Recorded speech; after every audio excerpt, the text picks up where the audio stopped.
எல்லாருக்கும் வணக்கம். என் குடும்பத்தை பற்றி புகழ் சொல்கிறது கேட்டுட்டு தான் இருந்தாங்க இவ்வளோ நேரம். ரொம்ப ரொம்ப பெருமையாக இருக்குது மாமனோட ஒரு பார்ட்டாக இருக்கிறதுல. என்னோட குடும்பத்தில் இருக்கிற எல்லாருக்கும் நான் தேங்க்ஸ் அப்புறம் சொல்கிறேன். நமக்கு அதுக்காக ஒரு டே வரும் நான் நம்புகிறேன்.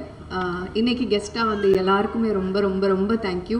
எல்லோரும் ரொம்ப கனெக்டட் டு இந்த ஃபிலிம்க்கு. பிரசாந்த்க்கு பாண்டியராஜ் சார் கனெக்டட். எல்லாருமே ரொம்ப நண்பர்கள் நான் நினைக்கிறேன். அது மட்டும் இல்லாமல் சினிமாவை ரொம்ப அதிகமாக லவ் பண்ணி அதுக்காக ஒர்க் பண்ணுறதுனால தான் இங்கே நீங்களே என் கெஸ்ட்டாக கூப்பிட்டுருக்கீங்க. So thank you so much for being here all of you.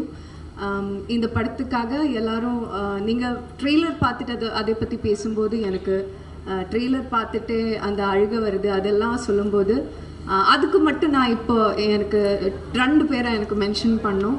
Ganesh who is our editor, அப்புறம் ஹெஷாம். அந்த மியூசிக்காலே அந்த அழுக வருது. அண்ட் ஆல்சோ நம்ம ட்ரெய்லர் ரிலீஸ் ஆகியது May 1க்கு. ஸோ May 1க்கு நான் யோசிக்கும் போது இன்னும் 16 days இருக்கு. அப்போவே நிறைய தெரிஞ்சிடுமோ இன்னொரு பயம் எனக்கு இருந்தது. நான் யார்கிட்டே சொல்ல. ஆனால் ஒரு ட்ரெய்லர் காமிச்சிட்டு என்ன அந்த படம்னு அவர் சொல்லி கொடுத்தேன். ஆனால் ஜாஸ்தியாக எதுவும் சொல்லலை. So Ganesh, thank you for that. It was brilliant move. I really liked it.